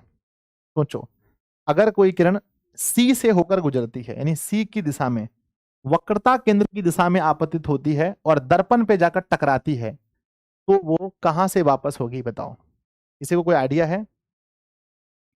बच्चों आइडिया बस यही कार्य करता है कि अगर वो C की दिशा में आपतित होती है, C की दिशा में आपतित होती है, तो ये बच्चों 90 डिग्री उसका बनता है, ये एकदम 90 डिग्री बनता है।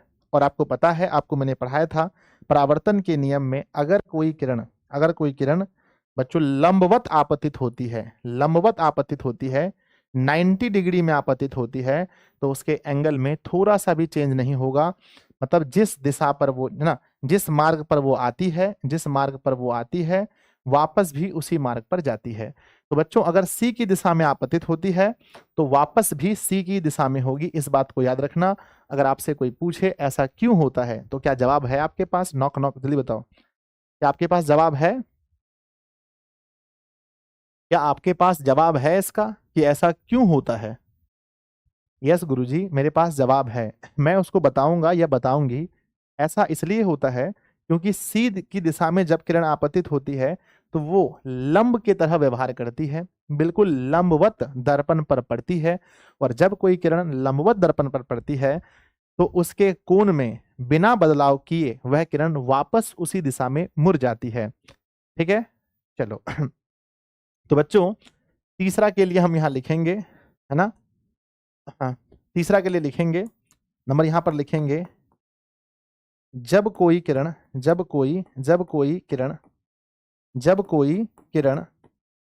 दर्पण भी लिख देते हैं, अवतल दर्पण लिख देते हैं, जब कोई किरण अवतल दर्पण के वक्रता केंद्र ब्रैकेट में C वक्रता केंद्र की दिशा में, वक्रता केंद्र की दिशा में आपतित होती है, वक्रता केंद्र की दिशा में आपतित होती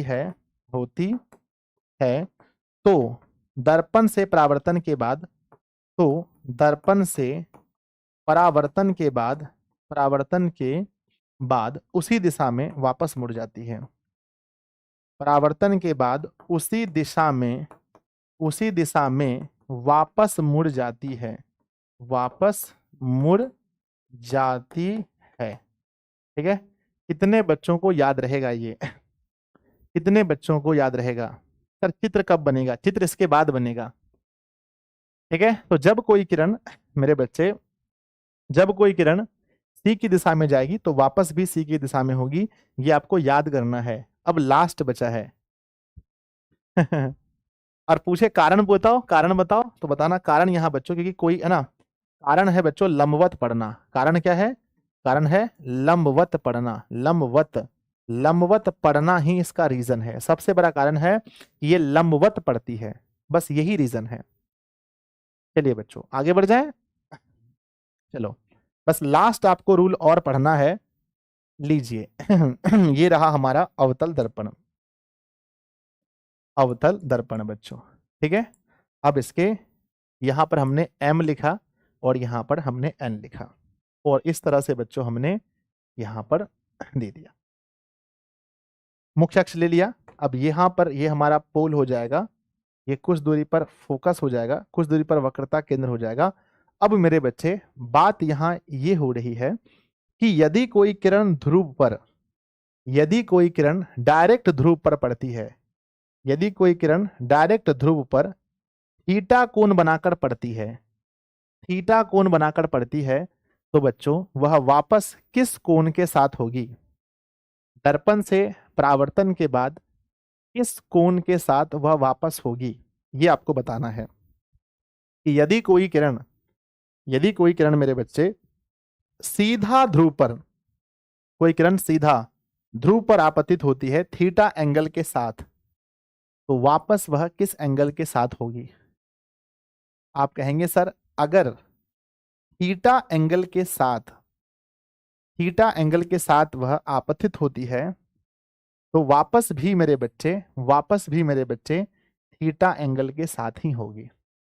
ठीक है, तो बस ये समझो कि है ना, जिस कोण से वह आपतित होती है उसी कोण से वह परावर्तित हो जाएगी, है ना। उसी कोण से बच्चों, उसी कोण से क्या होगी? परावर्तित हो जाएगी।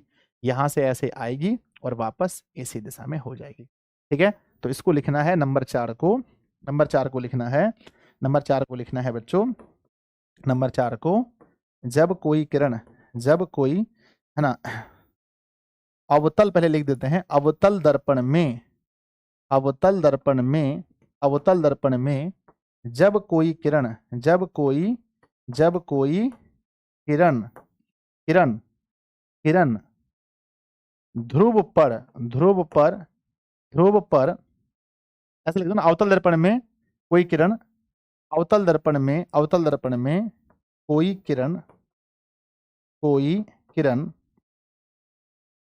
जिस कोण के साथ आपतित होती है, जिस कोण के साथ आपतित होती है, आपतित होती है, आपतित होती है, उसी कोण के साथ, उसी कोण के साथ, उसी कोण के साथ परावर्तित हो जाती है, उसी कोण के साथ परावर्तित हो जाती है, उसी कोण के साथ परावर्तित हो जाती है।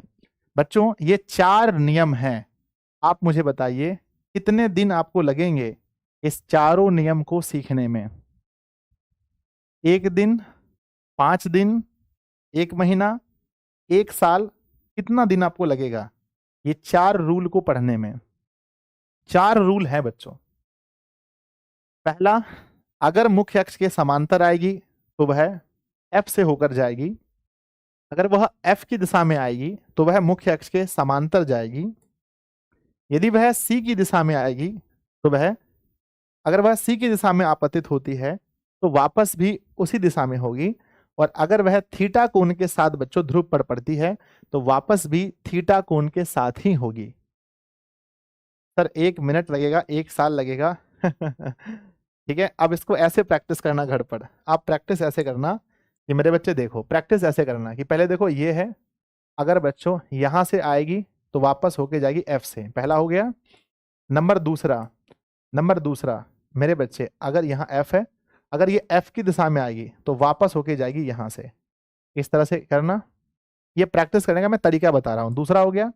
नंबर तीसरा, अगर मेरे बच्चे वह C की दिशा में, ये हमारा F है और ये C है, अगर वो C की दिशा में जाता है, जाता है तो वापस भी C की दिशा में होगा। ये तीसरा नियम है। और चौथा रूल ये कहता है कि वह जिस एंगल के साथ आएगा, जिस एंगल के साथ आएगा बच्चों P पर, उसी एंगल के साथ थीटा के साथ ही वापस जाएगा। तो बच्चों ये 4 रूल हैं। क्या आपको ये चारों रूल याद हो जाएगा? बोलो हाँ या ना। यस सर नो बताओ। यस सर, हमें ये चारों रूल बहुत अच्छे से याद हो जाएंगे। Yes yes. पहले मैं किरण आरेख पढ़ाता हूं, फिर मैं आपको फिगर बनाना सिखाता हूं। यस, एक दिन में याद होगा सर। एक दिन नहीं लगना चाहिए, मेरे ख्याल से आपको क्लास में ही याद हो जाना चाहिए। ये सब कुछ हो रहा था किस दर्पण में? ये सब कुछ मेरे बच्चे किस दर्पण में हो रहा था? आप कहेंगे भैया ये सब कुछ हो रहा था अकेले ही अवतल दर्पण में। अवतल दर्पण में ये सब कुछ हो रहा था। बच्चों अब बारी अवतल की समाप्त होती है। अब चलिए हम लोग सीखते हैं उत्तल दर्पण में किरण आरेख। ठीक है ना? तो अब हम लोग सीखने वाले हैं कहां पर? तो सीखने वाले हैं उत्तल दर्पण में। उत्तल दर्पण में किरण आरेख। यहां समय बचाने के लिए मैं आपको सिर्फ बताऊंगा, समझाऊंगा नहीं। बच्चों किरण आरेख, यहां वास्तव में किरण आरेख बनेगा या हम कल्पना करेंगे? प्लीज बताओ। यहां जो किरण आरेख है वो वास्तव में बनेगा या हम सिर्फ कल्पना करेंगे? सर यहां हम सिर्फ कल्पना करेंगे, यहां वास्तव में नहीं बनेगा। यहां वास्तव में नहीं बन सकता है तो हम लोग सिर्फ कल्पना करेंगे। तो बच्चों चलिए हम यहां पर काल्पनिक किरण आरेख बनाएंगे। कैसा बनाएंगे हम लिख भी देते हैं ताकि आपको दिक्कत ना हो कि हमारा जो किरण आरेख होगा वो काल्पनिक होगा बच्चों, है ना? काल्पनिक होगा। कैसा होगा बच्चों? काल्पनिक होगा। तो सबसे पहले मैंने बताया आपको कि देखो भाई, एक तो आपने देखा धंसा हुआ, अब देखेंगे उभड़ा हुआ। ये उभड़ा हुआ है, इसके इस साइड में पेंट है और किरण इधर से पड़ेगा। अब हम लोग क्या करते हैं, यहाँ बच्चों मुख्य अक्ष लेते हैं। अब यहाँ पर हम लोग एफ डिजाइन करते हैं। यहाँ पर बच्चों क्या है, पी है और यहाँ पर हम लोग एफ डिजाइन करते हैं। बच्चों बात यही है कि हमें पहला किरण हमने किसके समांतर लिया था? बोलो मुख्य अक्ष के समांतर। तो अब आप सोचेंगे अगर बच्चों क्या इधर से किरण जाएगा? बोलो हाँ या ना, या इधर से जाएगा? अगर बच्चों आपको लगता है कि किरण हम लोग ए से लेकर जाएंगे या बी दिशा से, बोलो किस दिशा से किरण आएगा? भी बहुत बड़ा नॉलेज चेक होने वाला है आप लोगों का, बहुत बड़ा नॉलेज चेक। किरण जो है वो ए की दिशा से जाएगा या बी की दिशा से? जल्दी जल्दी स्पीड में। ए की दिशा से या बी की दिशा से? सब लोग आंसर कर रहे हैं गुरुजी बी की दिशा से। इसलिए बी की दिशा से बच्चों क्योंकि ए की दिशा से, एक बच्चा कह रहा है ए की दिशा से कैसे होगा, ए में तो इधर पेंट किया हुआ है।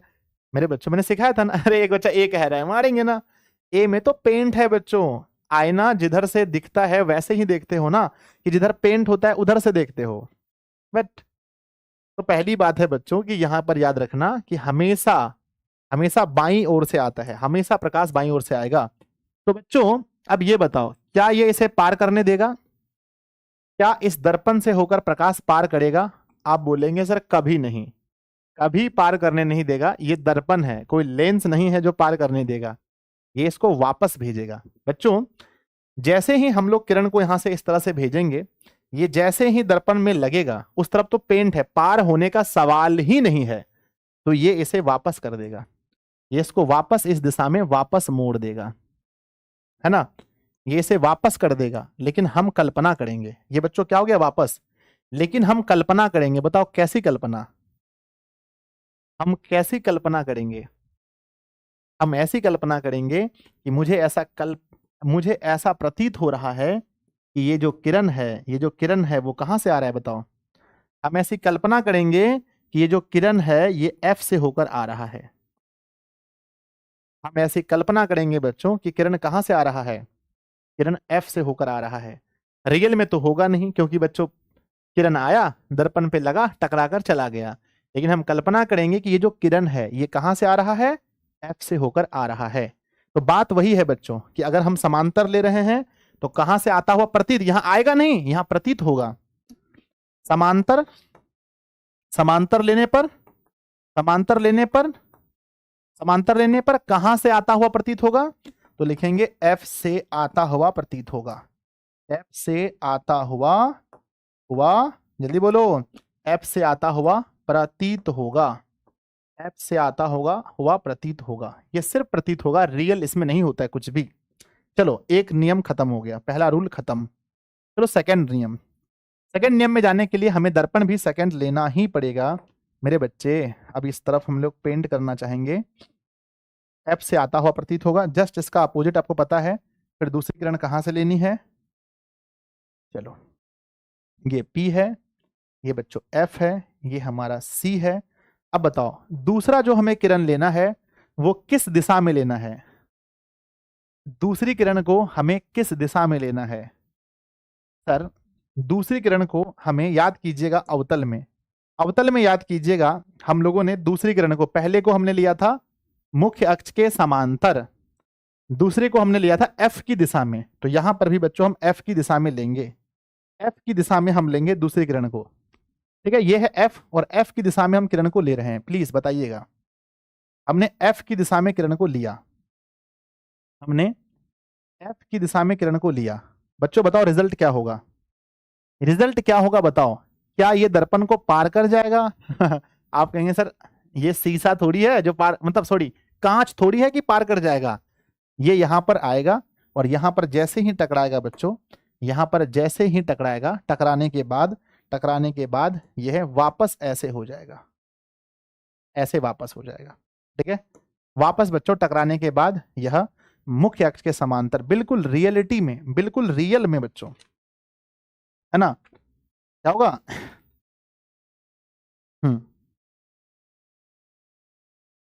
ठीक है, तो तो ये बच्चों इस तरह से वापस हो जाएगा। लेकिन हम इसकी कल्पना इस तरह से कर सकते हैं, इस तरह से इसकी कल्पना भी हम कर सकते हैं कि ये बच्चों एफ की दिशा में ले रहे थे, एफ की दिशा में, तो लीजिए हम फिगर ही बना देते हैं। एफ की दिशा में ले रहे थे तो ये हमने एफ की दिशा में इसको लिया बच्चों, और यहां से ये 90 डिग्री बनता भी है, और यहां से हम अभिलंब भी डाल सकते हैं, अभिलंब भी डाल सकते हैं, यहां से अभिलंब भी डाल सकते हैं। ठीक है, ये हमारा अभिलंब डला। ठीक है, तो ये लगभग लगभग अवतल के जैसा ही हुआ, अवतल के जैसा ही हुआ। बोलो क्या लिख दें, क्या लिख दें बच्चों? कि एफ की दिशा में लेने से, बोलो बोलो, एफ की दिशा में लेने से, एफ की दिशा में, दिशा में लेने पर, एफ की दिशा में आपतित होने पर, आपतित होने पर बताओ किस दिशा में परावर्तित होगी? एफ की दिशा में, आप ना, एफ की दिशा में आपतित होने पर किस दिशा में परावर्तित होगी? तो कहेंगे सर मुख्य अक्ष के समांतर जाएगी। सेम टू सेम वही अवतल वाला, मुख्य अक्ष के समांतर जाएगी, मुख्य अक्ष के समांतर जाएगी बच्चों। ठीक है, तो कितने ऐसे बच्चे हैं जिसको ये दोनों नियम समझ में आ गया कि सर देखिए होता तो अवतल के तरह ही है, लेकिन यहां सर रियल में नहीं हो रहा है, हम कल्पना कर रहे हैं, ये वाला रियल है। बस एक ये वाला रियल में हो रहा है कि अगर हम इसको मुख्य अक्ष की दिशा में हम किरण, सॉरी फोकस की दिशा में किरण लेते हैं तो ये रियल में मुख्य अक्ष के समांतर जाती है, मुख्य अक्ष के समांतर जाती है। बोलो हाँ या ना, क्या आपको समझ में आ गया? प्लीज मुझे इंश्योर करेंगे कि हाँ गुरुजी समझ में आ गया। सर अगर हम अभिलंब नहीं देते हैं तो कोई दिक्कत है? नहीं नहीं कोई दिक्कत नहीं है। अभिलंब नहीं देने पर कोई दिक्कत नहीं है, यहां पर भी अभिलंब देते तो सी पर आके लगता, ऐसा कोई दिक्कत नहीं है कि अभिलंब देना ही है। चलो पढ़ जाए आगे, चलो आई अंडरस्टैंड। लो तीसरा, तीसरा बताओ किसकी दिशा में लेना है? तीसरा किसकी दिशा में लेना है? जल्दी कमेंट बॉक्स भर दीजिए, मेरे पीछे देखने से पहले कमेंट बॉक्स भर दीजिए कि तीसरा हमें किसकी दिशा में लेना है। सर हर बच्चे को मालूम होना चाहिए कि तीसरा जो है वो किसकी दिशा में होने वाला है। मेरे बच्चे ये हमारा P होता है और कुछ दूरी पर जाकर F हो जाता है और कुछ दूरी पर C हो जाता है। ठीक है, ये C आप सबको पता है कि तीसरा जो हम किरण लेने वाले हैं, तीसरा जो हम किरण लेने वाले हैं वो किस दिशा में लेने वाले हैं मेरे बच्चे? तीसरा किरण जो हम लेने वाले हैं वो C की दिशा में है ना बच्चों, वो हम C की दिशा में लेने वाले हैं, C की दिशा में। ठीक है, C की दिशा में हम वापस, है ना, हम लेने वाले हैं, और C की दिशा में लेने पर होगा क्या? अब ये बताओ, आप बताइए कि अगर हम C की दिशा में किरण ले लेते हैं तो होगा क्या?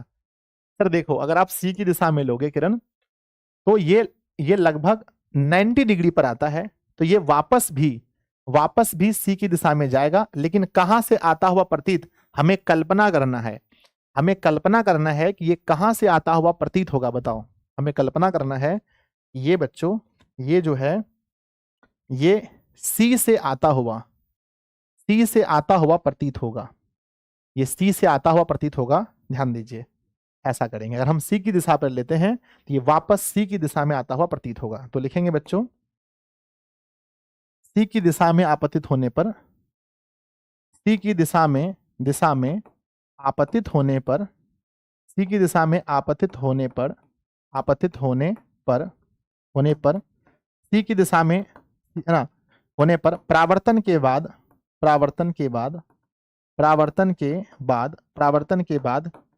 सी की दिशा में आती हुई प्रतीत होगी। सी की दिशा में आती हुई, है ना। परावर्तन के बाद सी से, माफ कीजिएगा, सी से आती हुई प्रतीत होगी। सी से आती हुई प्रतीत होगी। होगा तो अवतल के तरह ही, लेकिन सब चीज इसमें प्रतीत करेंगे हम लोग, सिर्फ हम लोग इसमें कल्पना करेंगे। एक और बच गया है बच्चों, लास्ट वाला जल्दी बताओ कहां से लेना है, कहां से, जल्दी बताओ स्पीड में। सर रुकिए ना सर, बोलो ना लास्ट वाला। सर लास्ट वाला भी बहुत आसान है। लास्ट वाला में क्या करना है, पहले इसको अवतल दर्पण तो बनाओ। ये बन गया अवतल दर्पण, मेरे बच्चे बन गया। तो अब हम लोग यहां पर लेते हैं एक इसका मुख्य अक्ष, ठीक है। यहां पर हमारे पास है P, यहां पर है P, और यहां पर है बच्चों F, और यहां पर है बच्चों C, ठीक है। अब अगर हम लोग इसको इस प्रकार से लेते हैं, ठीक है, दोनों में ये सेम काम करेगा मेरे बच्चे। अगर हम यहां पर थीटा एंगल के साथ आते हैं, थीटा एंगल के साथ अगर हम P पर पड़ता है किरण, थीटा एंगल के साथ अगर यहां पर किरण पड़ रहा है तो वापस भी किस एंगल से होगा, बताओ। वापस भी किस एंगल से होगा, तो सर ये वापस भी थीटा एंगल से ही होगा। थीटा एंगल से पड़ेगा तो वापस भी थीटा से होगा। तो यदि बच्चों P पर ये थीटा एंगल के साथ पड़ रहा है तो वापस भी थीटा एंगल से होगा, ठीक है। P पर थीटा कोण के साथ आपतित होती है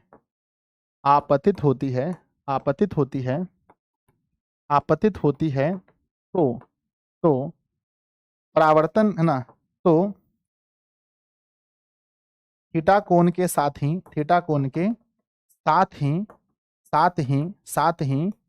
परावर्तित होगी। थीटा कोण के साथ ही परावर्तित होगी।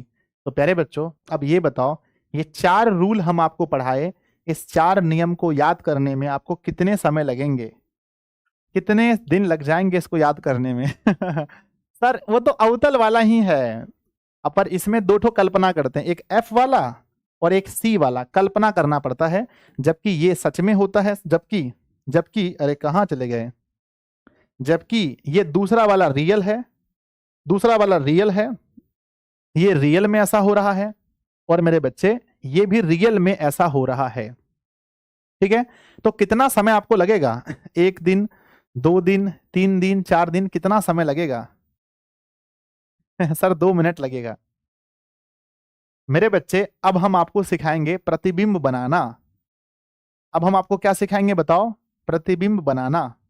टन टन, बताओ कितने ऐसे बच्चे हैं जो प्रतिबिंब बनाना सीखना चाहते हैं कि सर हम चाहते हैं कि कैसे दर्पण में प्रतिबिंब बनता है, ये हम सीखना चाहते हैं।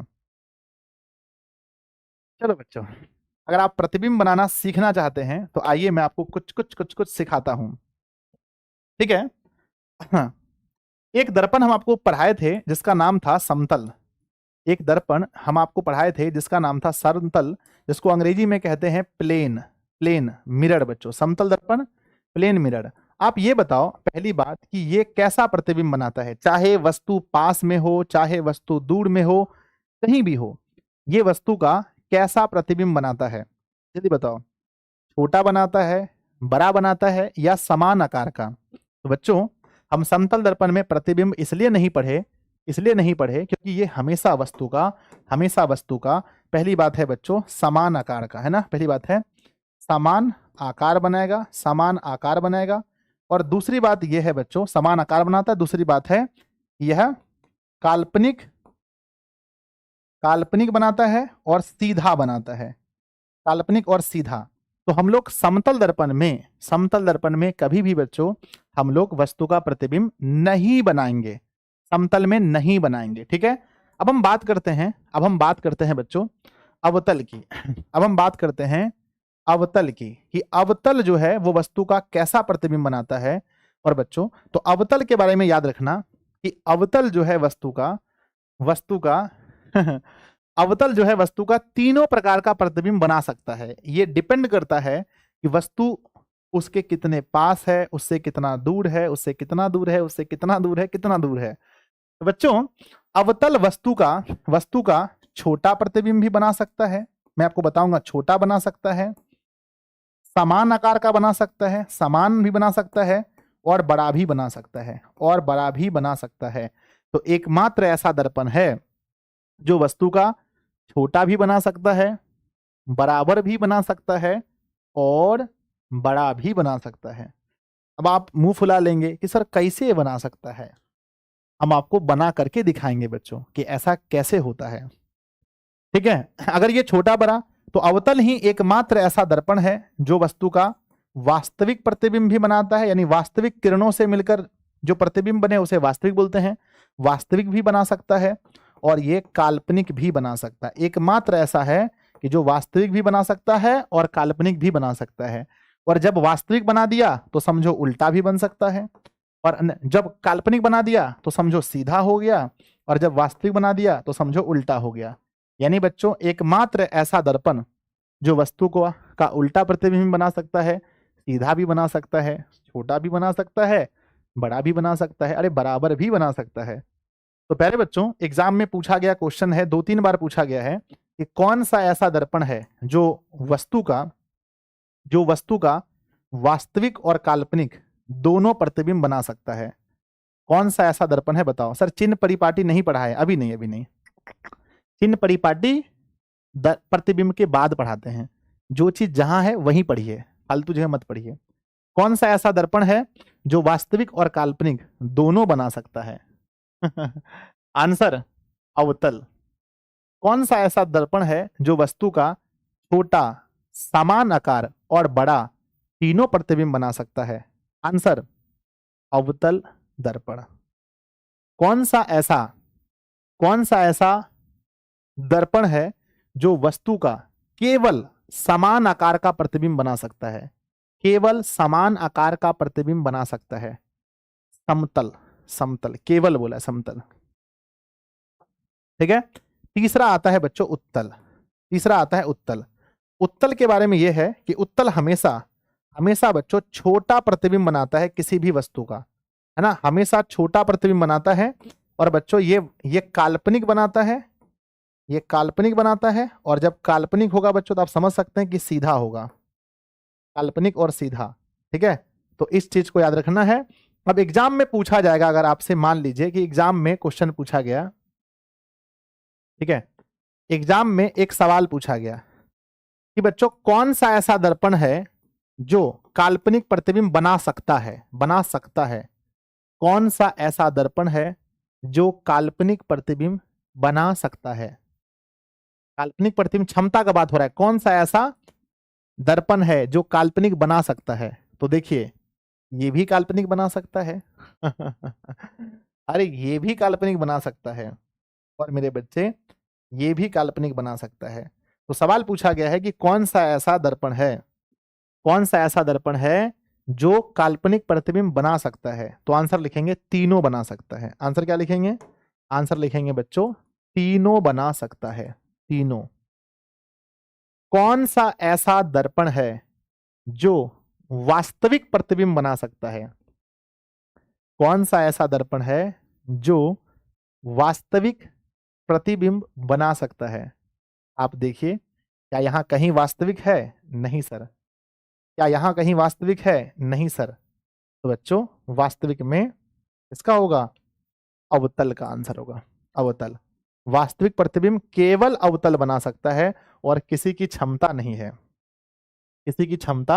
है कि वो वास्तविक प्रतिबिंब बना दे। कौन सा ऐसा दर्पण है जो केवल काल्पनिक प्रतिबिंब बनाता है? कौन सा ऐसा दर्पण है जो केवल काल्पनिक प्रतिबिंब बनाता है? केवल काल्पनिक। तो यहां पर आकर देखेंगे तो बच्चों ये सच में केवल काल्पनिक बना रहा है। ये काल्पनिक के साथ वास्तविक है तो नहीं लेंगे, क्योंकि सवाल में बोला है कि कौन सा ऐसा दर्पण है जो केवल काल्पनिक बनाता हो। तो ये काल्पनिक बना रहा है और ये काल्पनिक, ये भी केवल काल्पनिक है, ये भी केवल काल्पनिक है। तो केवल काल्पनिक में दो होगा, एक तो समतल भी केवल काल्पनिक बनाएगा और उत्तल भी केवल काल्पनिक बनाएगा। तो बच्चों समतल और उत्तल दोनों, समतल और उत्तल दोनों, ये दोनों केवल काल्पनिक बनाता है, ये वास्तविक नहीं बनाता है। तो प्यारे बच्चों हम लोग आगे बढ़े ना। आज आपको पढ़ाना है या प्रतिबिंब कल पढ़ाना है बताओ? प्रतिबिंब आज पढ़ाना या नहीं? तो आज की क्लास में इतना रहने देते हैं, अगली क्लास में हम लोग प्रतिबिंब बनाना सीखेंगे। तो मेरे बच्चे बहुत अच्छे से तैयार होके आइएगा, नहा धो करके आइएगा।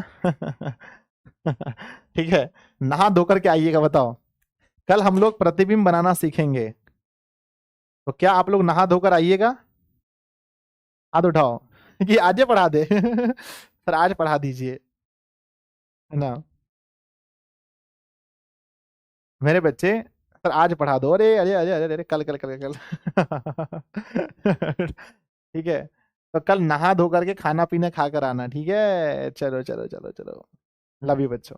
सब लोग पढ़ते रहिए, हंसते रहिए, मुस्कुराते रहिए। कल हम लोग प्रतिबिंब बनाना सीखेंगे, बहुत मजा आएगा। आप टेंशन मत लो कि सिलेबस कब खत्म होगा, ठीक है? इस चैप्टर को अच्छे से पढ़ो। और मेरे बच्चे सब लोग बैच ज्वाइन कर लेना, ड्रीम 450 प्लस जो बैच है, इस बैच को हर एक स्टूडेंट ज्वाइन कर लेना। आप हाथ उठा के बोलो कितने बच्चों ने ज्वाइन किया है, बताओ। Dream 450 plus batch. सर कैसे ज्वाइन होता है? अच्छा ज्वाइन कैसे होता है, फीस कितनी है बच्चों पहले बताओ कि पूरे कोर्स का, क्योंकि बच्चों जब क्लास ऐप पर होने लगेगी तो फिर आपको परेशानी होगा। 749 रुपए पूरे कोर्स का फीस है। सर कैसे परचेज करेंगे? अरे ये सब आपको मिलेगा, ये जो भी हम लिखते हैं ना, ये सब लिखा हुआ आपको पैनल पीडीएफ मिलेगा, आपको नोट्स मिलेगा, ये सब कुछ एकदम रहेगा आपके ऐप पर। जब भी लिखना मतलब हो आराम से, ठीक है? चलो भैया इतना आज पढ़ाए ना। जो मेरे बच्चे देखो प्ले स्टोर पे जाना, दिशा ऑनलाइन क्लासेस ऐप लिखना, आ जाएगा, डाउनलोड कर लेना। डाउनलोड करने के बाद पेड कोर्स में जाना, अपना पहले क्लास 10th क्लास सेलेक्ट कर लेना, पेड कोर्स पे जाना। पेड के बाद जाकर ये बैच पे क्लिक करना, यहाँ बाय पर क्लिक करना। बच्चों यहाँ दो ऑप्शन आता है आपको, पे ऑनलाइन और स्कैनर। अगर आप गूगल पे फोन पे नहीं चलाते हैं तो आप किसी भैया दीदी से पेमेंट करना, स्कैन करवा लेना। स्कैनर आएगा बच्चों, स्कैनर पर है ना, जैसे स्कैनर पर क्लिक करेंगे स्कैनर आएगा, स्कैनर पर पेमेंट कर देंगे। ये बच्चों आपका कोर्स ऐसा खुल जाएगा, माई कोर्स पे खुल जाएगा। कोर्स के अंदर बच्चों लाइव है, कंटेंट है, यहाँ पर टॉपर्स की हैंडराइटिंग है, टॉपर्स की हैंडराइटिंग है, आज हम डलवा देंगे पूरा हैंडराइटिंग, टॉपर्स का हैंडराइटिंग है। और यहाँ पिछले साल का फुल कोर्स है, पिछले साल का भी कोर्स इसमें दिया गया है, पिछले साल का कोर्स, पिछले साल का भी कोर्स है। तो ये आपको फायदा होगा और इसमें आपको क्रैश कोर्स मिलेगा, सब कुछ मिलने वाला है, ठीक है? तो बच्चों कहीं अगर दिक्कत हो तो आप कांटेक्ट कीजिए हमारी टीम से, ये इनका नंबर है, आप इनसे टीम से कांटेक्ट करके पूछिए कोर्स के बारे में। अगली क्लास कितने बजे है जल्दी बताओ, अगली क्लास कितने बजे है जल्दी बताओ, ठीक है? नेक्स्ट क्लास है बच्चों 8 PM में, अगली क्लास है 8 बजे। आज हमारा ट्रिगो खत्म हो रहा है, आज लास्ट क्लास है ट्रिगो का। और बच्चों आप लोग जरूर लिखना कि आज का क्लास कैसा लगा, आज का क्लास, आज का क्लास कैसा लगा, कैसा लगा। सभी बच्चे कमेंट बॉक्स में जरूर लिखिएगा कि आज का क्लास आपको कैसा लगा। अपने दोस्तों को भी बताइएगा दिशा ऑनलाइन क्लासेस के बारे में, जहां आप कोचिंग पढ़ते हैं, जहां आप स्कूल जाते हैं, आप वहां जरूर बताइए अगर आपको पढ़ने में अच्छा लगता है कि हम ऑनलाइन दिशा ऑनलाइन क्लासेस से पढ़ते हैं। हमारा कॉन्सेप्ट अगर क्लियर होता है तो सभी दोस्तों को बताइए, क्योंकि बच्चों power of Disha online classes 3-4 सालों से चल रहा है, तो इस साल भी चलना चाहिए। लव यू बच्चों, बाय सभी को, तब तक के लिए पढ़ते रहिए, हंसते रहिए, मुस्कुराते रहिए। Love you.